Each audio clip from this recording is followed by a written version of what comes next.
Well, let's talk about that story a little bit more. Here with me is Roome, who has a very personal story to tell about the potential dangers posed by screen time and social media for young people. Ellen, thanks so much for joining us, especially this early on a Saturday. We really appreciate you coming in. Tell us a little bit about your story and what happened to your son, Jools. So my son, Jools, was 14, and in April 22, out of the blue, he took his own life. The coroner didn't rule it was suicide because they couldn't prove he was in a suicidal mood. But he didn't have any signs of bullying. The police proved there was no bullying at school. There wasn't any particular reason as to why one day he chose to end his life. And my only thing we haven't looked at is social media, and I wonder if that's to blame. Well, yes, and that's something that you wanted to be able to have access to, but you weren't allowed to, is that right? No, and that really shocked me as a parent, that as parents I assumed I would have the right to say I want to see what he was looking at.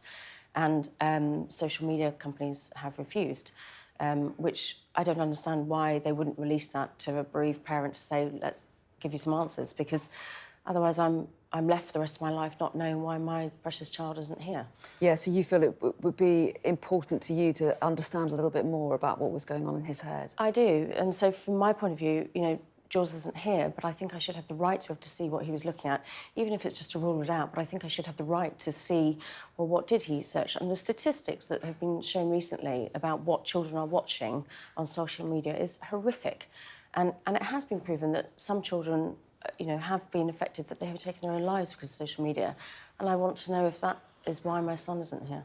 I wonder what your reaction is to the Education Committee's findings that they're putting out today.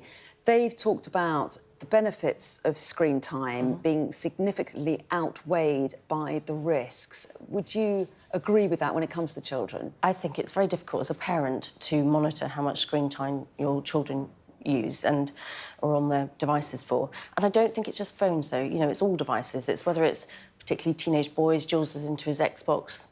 So you've got gaming, you've got computers, you've got screen time. And I do think it is damaging. It's very different from our childhood where we were outside and playing and, you know, it's quite difficult to control that usage.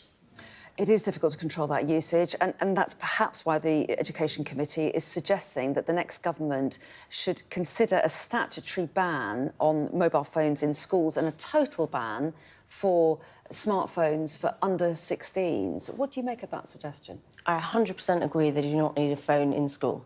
You know, if there's a parent at school can contact reception, I don't understand why a child would need school, which would give them a break from screen times. And I know, you know, Jools wasn't supposed to have his phone on, but he would text me the day and say, what are you doing on your phone? Get off it. You know, and I think they don't need it at school. That should absolutely be banned.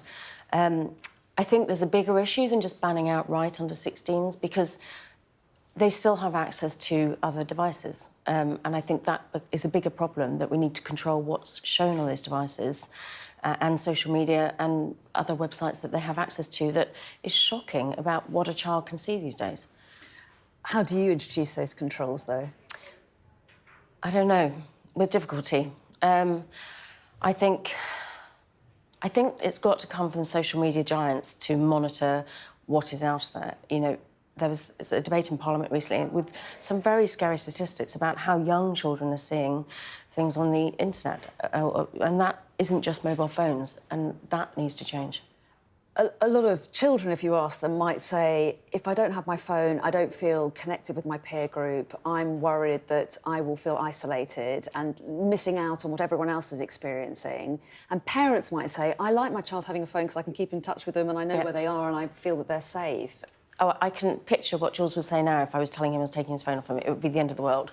I think you probably need to start it with primary school children now, that it's a ban, or a bit like they've done with the vaping, you know, that it's a gradual thing. You can't just go up to 16-year-olds now and take their phones off them, or 15-year-olds. That's not going to work. They'll find another way. But I think a gradual ban from when they're younger, that they get used to it. That's another thing that was quite interesting about the research that the Education Committee put out. They said 1 in 5 children aged between 3 and 4 have their own phones. 1 in 4 children aged 8, and almost all 12-year-olds. So that's really surprising, isn't it? They don't need that. You have a petition that, to try to make sure that people can get access to their children's social media accounts. What happens to that petition, given that we're now running up to an election? I've got 5 days, so it ends all of a sudden on the 30th of May. It's very ambitious, but I need 85,000 signatures to hit my target, which might give me access then to Jools's information to find out why he died. OK, well, we wish you well with that, and we really appreciate you coming in. Ellen Roome, thanks very much indeed for joining us today. Thank you for having me.